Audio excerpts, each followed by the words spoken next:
हे welcome guys. तो दोस्तों आज मैं आपको बताने वाला हूँ असेसमेंट ईयर 21-22 की ITR 4 कैसे फाइल करेंगे अगर आपकी बिजनेस इनकम है। हाँ जी दोस्तों, अगर आपकी बिजनेस इनकम है तो ITR 4 अंडर सेक्शन 44 AD के अंदर कैसे फाइल करेंगे आज मैं आपको बताने वाला हूँ, वो भी लाइव। तो दोस्तों इसको समझने के लिए बने रहे मेरे साथ वीडियो के एंड तक। तो दोस्तों सबसे पहले आ जाएंगे इनकम टैक्स के पोर्टल पे। जैसे कि मैं आ गया हूँ यहाँ पे इनकम टैक्स के पोर्टल पे और यहाँ पे कर लिया है लॉगिन। लॉगिन करने के बाद यहाँ से आपको ऑप्शन दिखता है फाइल नाउ का, इनकम टैक्स को रिटर्न को फाइल करने का फाइल नाउ का बटन दिखता है। यहाँ पे असेसमेंट ईयर 21-22 की ITR को फाइल करने वाले हैं, तो फाइल नाउ के बटन पे क्लिक करेंगे। उसके बाद यहाँ से असेसमेंट ईयर को सेलेक्ट करना होगा। जैसे कि मैंने यहाँ पे असेसमेंट ईयर 21-22 सेलेक्ट कर लिया, करंट असेसमेंट ईयर है जिसकी ITR को फाइल करने वाले हैं। ये ख़त्म कब होगा? 31 मार्च 2022 को ख़त्म हो जाएगा। कंटिन्यू पे क्लिक कर देते हैं। ऑनलाइन का ऑप्शन लेते हैं। ऑनलाइन अच्छा होता है, अच्छे तरीके से फाइल कर सकते हैं। चाहे तो आप ऑफलाइन टूल का भी यूज़ कर सकते हैं। ऑफलाइन पे क्लिक करके यहाँ पे आप ITR 4 को सेलेक्ट करके यहाँ से return type, return original file कर रहे हैं ये ले लेंगे और प्रोसीड पे क्लिक कर देंगे। और उसके बाद जो भी आप ज्वेशन फाइल बनाएंगे वो अपलोड करेंगे ऑफलाइन फाइल करने के लिए। मैं यहाँ पे करने वाला हूँ ऑनलाइन फाइल। ऑनलाइन पे क्लिक कर दिया, प्रोसीड पे क्लिक कर दिया, स्टार्ट न्यू फाइलिंग। ठीक है, यानी फ्रेश फाइलिंग शुरू कर रहे हैं अपनी, तो स्टार्ट न्यू फाइलिंग पे क्लिक कर देंगे। ठीक है, उसके बाद आपको पर्सन की कैटेगरी को सिलेक्ट करना पड़ेगा। SSC की कैटेगरी को सिलेक्ट करना पड़ेगा, इंडिविजुअल है, HUF है या अदर्स है। तो मैं यहाँ पे इंडिविजुअल हूँ, यानी सोल प्रोप्राइटर के केस के अंदर इंडिविजुअल आता है। ठीक है, तो सोल प्रोप्राइटर है यहाँ पे SSC, तो इंडिविजुअल है।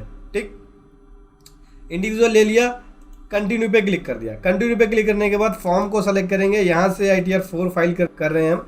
ठीक है, उसके बाद यहाँ से प्रोसीड विद ITR 4। अभी देख सकते हैं 3 स्टेप है। पहले स्टेप में वैलिडेट करते हैं अपने रिटर्न को, ठीक है, जो प्री फाइल डाटा होता है। उसके बाद कंफर्म करते हैं रिटर्न को और तीसरे में वेरीफाई करते हैं। ठीक है दोस्तों, तो ये 3 स्टेप आपको फॉलो करना होगा। तो दोस्तों चलिए शुरू करते हैं, लेट्स गेट स्टार्ट। अभी आपके पास यहाँ पे 3 ऑप्शन आएगा। ये बोलते हैं कि ITR क्यों फाइल करना चाहते हो, तो इसमें से कोई एक रीज़न आपको देना है। पहले रीजन में है यहाँ पे कि टैक्सेबल इनकम जो है वो बेसिक एग्जेम्पशन लिमिट से ज़्यादा है। दूसरे रीजन में है कि इनकम टैक्स के 7th प्रोवाइजो, सेक्शन 139 के सबसेक्शन 1 के 7th प्रोवाइजो को कंप्लाई करते हैं। 7th प्रोवाइजो क्या बोलता है कि आपने अपने यानी एक या एक से अधिक करंट अकाउंट में 1 करोड़ रुपये से ज़्यादा का अमाउंट डिपॉजिट किया है। क्या आपने किया है तो इसको टिक कर सकते हैं।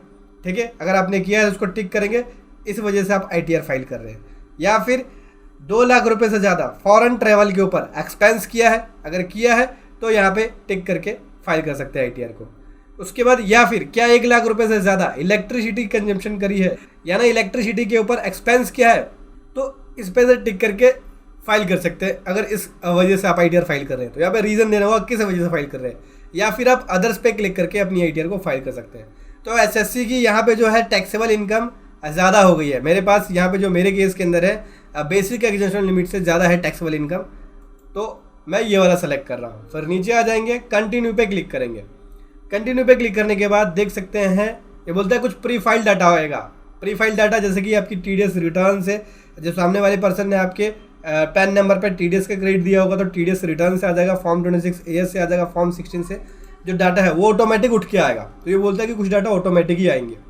आप देख सकते हैं पहले के 6 स्टेप है, पहले के 6 स्टेप है। इन 6 स्टेप को यहाँ पे हम वैलिडेट करेंगे, कंफर्म करेंगे। ठीक है, तो आ जाते हैं 6 स्टेप में। सबसे पहला पर्सनल इन्फॉर्मेशन है। पर्सनल इन्फॉर्मेशन में क्लिक करेंगे तो यहाँ पे दिखाएगा, जैसे कि देख सकते हैं पर्सनल इन्फॉर्मेशन में क्या क्या आ गया, जैसे कि पैन नंबर आ गया, आधार नंबर आ गया, डेट ऑफ बर्थ आ गई, ये एड्रेस आ गया। पर्सनल इन्फॉर्मेशन ओके है, परफेक्ट है। अब आगे आ जाते हैं। ये बोलता है नेचर ऑफ एम्प्लॉयमेंट, एम्प्लॉयमेंट का नेचर क्या है, तो मैं यहाँ से सेलेक्ट कर रहा हूँ अदर्स। ठीक है, अदर्स ले लिया। रिटर्न किसके सेक्शन, रिटर्न कौन से सेक्शन में फाइल कर रहे हैं, सेक्शन 139 सबसेक्शन 1, ड्यू डेट से पहले फाइल कर रहे हैं तो सेक्शन 139 सबसेक्शन 1 ड्यू डेट से पहले वाला होता है। ठीक है, फिर नीचे बोलता है कि क्या आप न्यू टैक्स रिज्यूम लेना चाहते हैं, नो। फिर अगले में बोलता है कि क्या आप जो रिटर्न है रिप्रेजेंटेटिव के द्वारा फाइल की जा रही है, यानी रिप्रेजेंटेटिव SSC के द्वारा फाइल की जा रही है, नहीं, नो, रिप्रेजेंटेटिव SSC के द्वारा नहीं की जा रही है। फिर यहाँ पे बैंक की डिटेल को लेने के लिए बोलता है कि आप बैंक अकाउंट को सेलेक्ट कर सकते हैं रिफंड के लिए। मेरा यहाँ पे दोनों ही बैंक वैलिडेट है, तो मैं क्या करूँगा किसी भी एक बैंक को सेलेक्ट करूँगा रिफ़ंड के लिए। तो मैंने यहाँ पे एक बैंक को सेलेक्ट कर लिया, ये वाला बैंक रिफ़ंड के लिए सेलेक्टेड हो गया। नीचे आ जाएंगे, कंफर्म पे क्लिक कर देंगे, यानी पर्सनल इन्फॉर्मेशन मेरी ओके हो गई। उसके बाद फिर नीचे आएंगे, नीचे आने के बाद पहला स्टेप कंफर्म हो गया, ऐसे ग्रीन से मार्क हो जाएगा, ठीक है। Second step, gross total income पूछता है, ग्रोस टोटल इनकम कितनी है आपकी। तो ग्रोस टोटल इनकम की डिटेल देनी होगी। सबसे पहले बोलता है कि सैलरी की कोई एग्जम्पशन है, तो सैलरी इनकम मेरी यहाँ पे है नहीं, तो कंटिन्यू पे क्लिक कर देते हैं, ठीक है।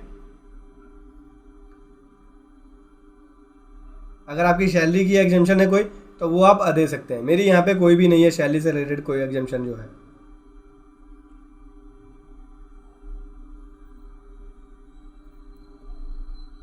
उसके बाद नीचे आएंगे दोस्तों, नीचे income from salary, income from salary से कुछ भी नहीं है मेरी यहाँ पे। इनकम फ्रॉम हाउस प्रॉपर्टी से भी नहीं है। Income from business and profession, हाँ यहाँ पे है मेरी डिटेल, क्योंकि यहाँ पे एसएससी जो है वो बिजनेस कर रहा है, तो बिजनेस से रिलेटेड इनकम है। तो ऐड डिटेल पे क्लिक करूँगा। ऐड डिटेल पे क्लिक करने के बाद अभी यहाँ पे बिजनेस जो है हमें प्रेजेंटिव स्कीम मिल जाता है इनकम टैक्स के अंदर। प्रेजेंटिव स्कीम प्रेजेंटिव बेसिस पे अपनी इनकम को डिक्लेयर कर सकते हैं अंडर सेक्शन 44 AD के अंदर, ठीक है। तो उस स्कीम का फ़ायदा उठा के यहाँ पे ITR को फाइल कर सकते हैं। सबसे पहले बोलता है कि बिजनेस का नाम क्या है, तो बिजनेस का नाम मैं आपको दिखाता हूँ। जो मैं ITR फाइल करने वाला हूँ, यहाँ पे है मेरे पास एक्सेल शीट। एक्सेल शीट के अंदर है, ये है profit and loss account business का, और ये है नीचे इसकी बैलेंस शीट।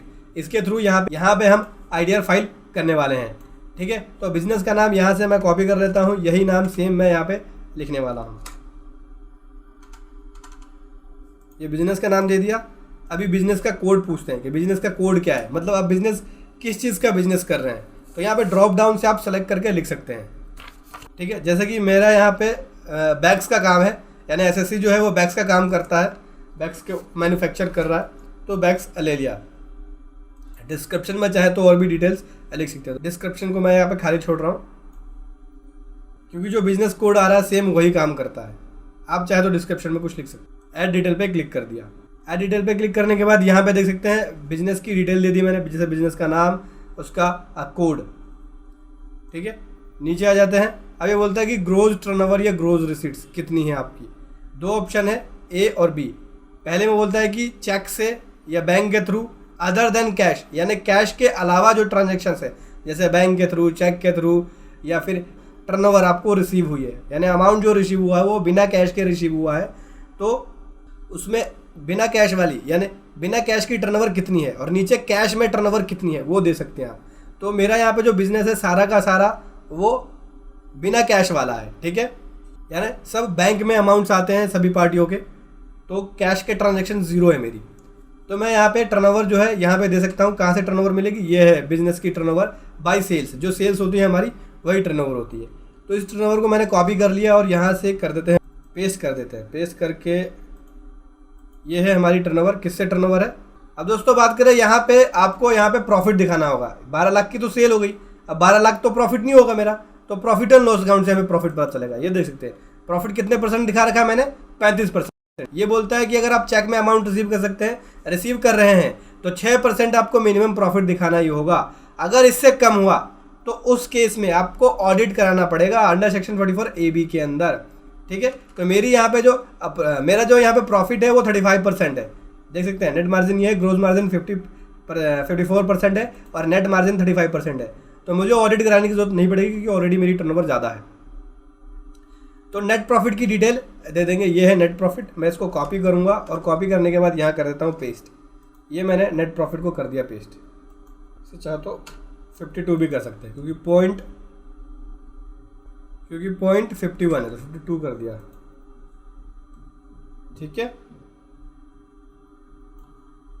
ये हमारी सेल्स, इसके ऊपर ये हमारा प्रॉफिट आ गया। अभी ऐड पे क्लिक करेंगे। ऐड पे क्लिक करने के बाद ये बिजनेस इनकम ऐड हो जाएगी, ठीक है दोस्तों। इसके अलावा अगर आपकी और भी कोई इनकम है, जैसे हाउस प्रॉपर्टी से इनकम है तो वो दे सकते हैं, या बिजनेस एंड प्रोफेशन के अलावा और कोई इनकम है, जैसे इनकम फ्रॉम अदर सोर्सेज, जैसे इंटरेस्ट इनकम वगैरह हो गई, तो उसकी डिटेल दे सकते हैं। तो मेरी यहाँ पे इसके अलावा और कोई इनकम नहीं है, तो कंफर्म पे क्लिक कर दूंगा।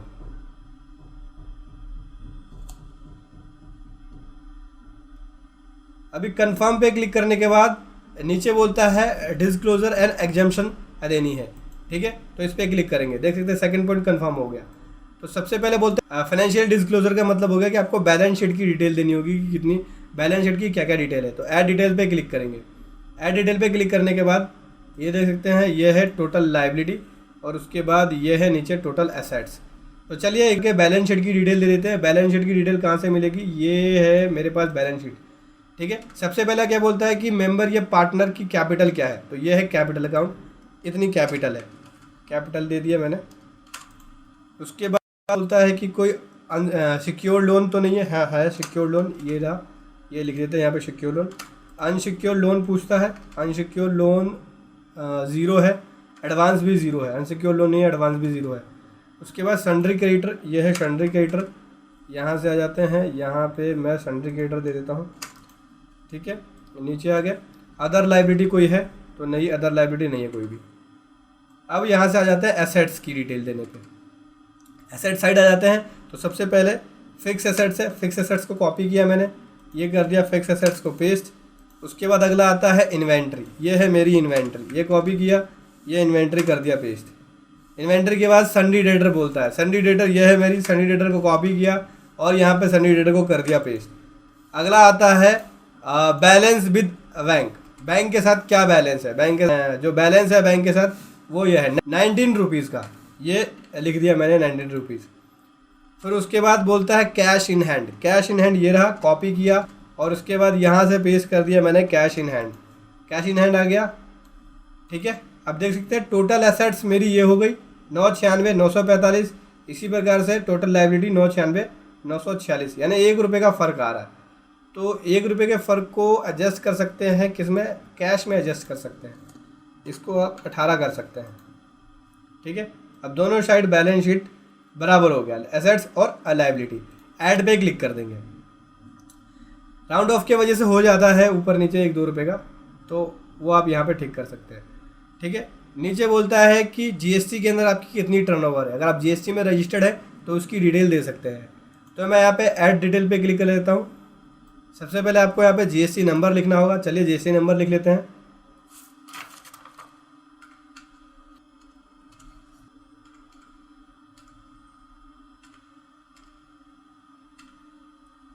ये जीएसटी नंबर लिख दिया दोस्तों। अब जीएसटी के अंदर जो टोटल टर्नओवर है वो देना होगा। तो जो मेरी टोटल टर्नओवर है जीएसटी के अंदर, वो जितनी मैंने बैलेंस शीट में सेल दिखाई है उतनी ही है। इसके लिए आप अपने 26 AS को देख सकते हैं, क्योंकि 26 AS में आपकी जो टर्नओवर है वो ऑटोमेटिक आती है, तो वहाँ से देख के लिख सकते हैं, ठीक है। ये मैंने लिख दिया जीएसटी वाली टर्नओवर, ऐड पे क्लिक कर दिया, ठीक है। जीएसटी की टर्नओवर ऐड हो गई।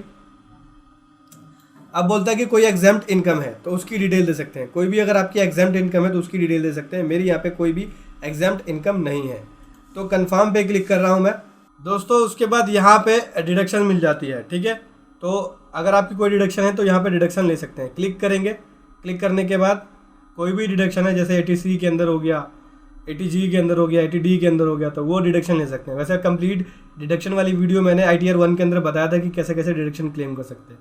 80C के अंदर 1.5 लाख तक का डिडक्शन मिल जाता है, तो चाहे तो आप यहाँ पे अपना डिडक्शन 80C के अंदर ले सकते हैं, ठीक है। जो भी आपका डिडक्शन बनता है इस पर क्लिक करके 1.5 लाख तक की एग्जेम्पशन ले सकते हैं, ठीक है। कंटिन्यू कर देता हूँ। मेरे पास यहाँ पे कोई भी डिडक्शन नहीं है, तो मैं यहाँ पे डिडक्शन नहीं ले रहा।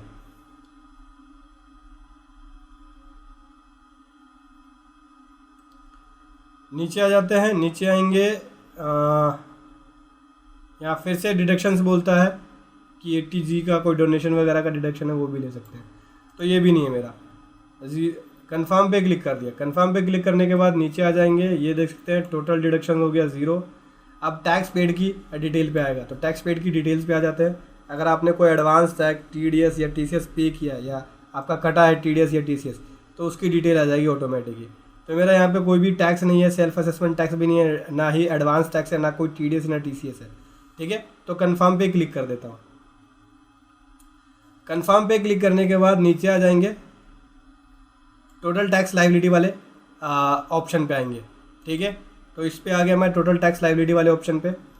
छठा स्टेप है ये, पहले का छठा है ये, ठीक है। तो टोटल टैक्सेबल इनकम मेरी ये हो गई 9,000 623 का टैक्स बन गया, लेकिन इसका रिबेट मिल जाता है 87A के अंदर, तो वो मुझे रिबेट मिल गया। 12,500 तक का जो टैक्स बनेगा उस पर रिबेट मिल जाएगा, तो पूरा का पूरा रिबेट मिल गया, मुझे टैक्स नहीं भरना। ठीक है, कंफर्म पे क्लिक कर दिया मैंने।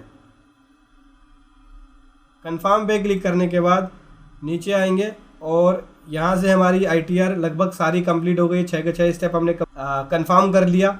अभी प्रोसीड पे क्लिक करना है। प्रोसीड पे क्लिक करने के बाद देख सकते हैं बोलता है कि आपका टैक्स 0 बना है। टोटल टैक्सेबल इनकम मेरी 442 बनी है। ठीक है, अमाउंट पेबल 0 बना है। प्रीव्यू रिटर्न पे क्लिक करेंगे, रिटर्न का प्रीव्यू यहाँ आपको दिखेगा। अपनी रिटर्न का प्रीव्यू देख सकते हैं। सबसे पहले आपको यहाँ पे सेलेक्ट करना होगा SSC को मैंने सेलेक्ट कर लिया। फादर नेम ऑटोमेटिक आ गया, यहाँ पे सेल्फ ले रहे हैं। ठीक है, यानी सेल्फ खुद ही ITR फाइल कर रहा है। यहाँ पे SSC रिप्रेजेंटेटिव को नहीं रखा हुआ है। ये पैन नंबर आ गया। उसके बाद प्रोसीड टू प्रीव्यू पे क्लिक कर देंगे। प्रोसीड टू प्रीव्यू पे क्लिक करने के बाद नीचे स्क्रॉल करेंगे। ये हमारी ITR का प्रीव्यू दिख जाएगा। ITR 4 सुगम आ गया असेसमेंट ईयर 21-22 के लिए। देख सकते हैं जो डिटेल हमने भरी थी यहाँ पे हमें ITR का प्रीव्यू दिख जाएगा। ठीक है दोस्तों, चाहे तो आप इसका प्रिंट भी निकाल सकते हैं, प्रिंट का ऑप्शन मिलता है, और इसे डाउनलोड भी कर सकते हैं। ठीक है, नीचे आऊँगा मैं। नीचे आने के बाद प्रोसीड टू वैलिडेशन पे क्लिक करेंगे। यहाँ पे वैलिडेशन के लिए फिर जाएगा ये। अगर कोई भी एरर होगा तो ये आपको बता देगा। वैलिडेशन पे जाने पे देख सकते हैं बोलता है कि 2 एरर फाउंड है। पहला एरर ये है कि फ़ोन नंबर रेजिडेंशियल या ऑफिशियल नहीं दिया गया है, या मोबाइल नंबर नहीं दिया गया है। तो चलिए एक बार चेक कर लेते हैं। रेजिडेंशियल फ़ोन नंबर वो यहाँ पे है नहीं, या ऑफिशियल फ़ोन नंबर जो कॉन्टैक्ट डिटेल है वो है नहीं। तो रेजिडेंशियल फ़ोन नंबर वैसे जो ये है वो सेम यही है, तो मैं इसी को दे रहा हूँ। ठीक है, अभी सेव पे क्लिक करना है। सेव पे क्लिक करने के बाद पर्सनल डिटेल ओके है हमारी। ठीक है, ये 6 के 6 पॉइंट हमने कंफर्म कर दिया है। प्रोसीड पे क्लिक कर देंगे। टैक्स 0 बन गया। प्रीव्यू रिटर्न पे आ जाएंगे। प्रीव्यू रिटर्न पे आने के बाद ये है वेरिफिकेशंस की डिटेल। ठीक है, ओके है। प्रोसीड टू प्रीव्यू पे आएंगे। प्रोसीड टू प्रीव्यू पे आ गया। ITR फॉर्म ITR 4 जो है ITR 4 सुगम, ये आपको नीचे दिख जाएगा। नीचे स्क्रॉल करेंगे, यह है हमारी ITR 4 सुगम। नीचे आ जाएंगे, वैलिडेशन के लिए भेज देंगे। Proceed to validation. अभी दोबारा ये वैलिडेट करेगा। रिटर्न में कोई एरर होगा तो बता देगा हाँ ये एरर है। देख सकते हैं सक्सेसफुली वैलिडेट हो गया, कोई भी एरर नहीं है। अभी वेरिफिकेशन के लिए जाएगा, तो यहाँ पे वेरिफिकेशन पे क्लिक किया तो बोलेगा कि आप कैसे वेरीफाई करना चाहते हैं। वेरीफाई करना चाहते हैं या आप साइन करके भेजना चाहते हैं, उसके थ्रू वेरीफाई करना चाहते हैं, कैसे करना चाहते हैं। तो दोस्तों यहाँ पे मैं वेरीफाई करने वाला हूँ। साइन करके डॉक्यूमेंट को भेजूंगा, क्योंकि आधार नंबर से फ़ोन नंबर लिंक नहीं है। अगर आपका लिंक है तो ये वाला ऑप्शन ले सकते हैं। ये ले लिया। कंटिन्यू पे क्लिक करेंगे। कंटिन्यू पे क्लिक करेंगे, ये बोलता है कि आप ITR को मॉडिफाई नहीं कर पाएंगे एक बार सबमिट करने के बाद। चलिए कोई दिक्कत नहीं है, यहाँ पे ITR को सबमिट कर देते हैं। सबमिट करके हमें यहाँ पे जो एक्नॉलेजमेंट मिलेगी उस एक्नॉलेजमेंट को भेजना होगा इस एड्रेस पे। देख सकते हैं ये है, ये एड्रेस पे 120 डेज़ के अंदर भेजना होगा ITR को, जो ITR हमारी फ़ाइल होगी। सक्सेसफुली ITR हमारी फ़ाइल हो चुकी है। डाउनलोड पे क्लिक करने के बाद हमारी ITR यहाँ पे डाउनलोड हो जाएगी। ये देख सकते हैं, यह है एक्नॉलेजमेंट। ठीक है, इस एक्नॉलेजमेंट को आप भेजेंगे इनकम टैक्स के CPC डिपार्टमेंट में। ये देख सकते हैं दोस्तों, ये साइन करके भेजेंगे और उसके बाद ये वेरीफाई होगा। ठीक है, तो इस प्रकार से आपको सक्सेसफुली ITR फाइल करनी है, जैसे कि मैंने यहाँ पे कर लिया है सक्सेसफुली ITR फाइल। देख सकते हैं रिटर्न फाइल हो गई। रिटर्न फाइल की डेट ये आ गई। अभी रिटर्न का जो स्टेटस है, ट्रैकिंग स्टेटस है, ये दिख रहा है। ठीक है, जब रिटर्न वेरीफाई हो जाएगी तो उसकी डेट आ जाएगी। रिटर्न प्रोसेसिंग आ जाएगी तो यहाँ पे भी डेट आ जाएगी, और जैसे ही रिटर्न प्रोसेसिंग कंप्लीट हो जाएगी तो यहाँ पे डेट आ जाएगी। तो यहाँ पे स्टेटस आपको दिखता रहेगा। ठीक है दोस्तों, और मान लीजिए अगर आपका आधार नंबर फ़ोन नंबर से लिंक हो जाता है और 120 दिन के अंदर आप पहले लिंक करा लेते हैं अपना फ़ोन नंबर आधार से, तो फाइल पे जाके इनकम टैक्स रिटर्न पे जाएंगे, वेरीफाई रिटर्न पे जाएंगे। इस पर क्लिक करेंगे और यहाँ से आपको आपकी जो ओरिजिनल ITR फाइल हुई है वो दिख जाएगी। ये एक्नॉलेजमेंट नंबर है। ई वेरीफाई वाले बटन पे क्लिक करके अपनी रिटर्न को ई वेरीफाई कर सकते हैं। साइन करके भेजने की ज़रूरत नहीं पड़ेगी। तो ऐसे आप ई वेरीफाई करके ITR को फाइल कर सकते हैं। वीडियो कैसी लगी ज़रूर बताएं। Thank you so much. जय हिंद, वंदे मातरम।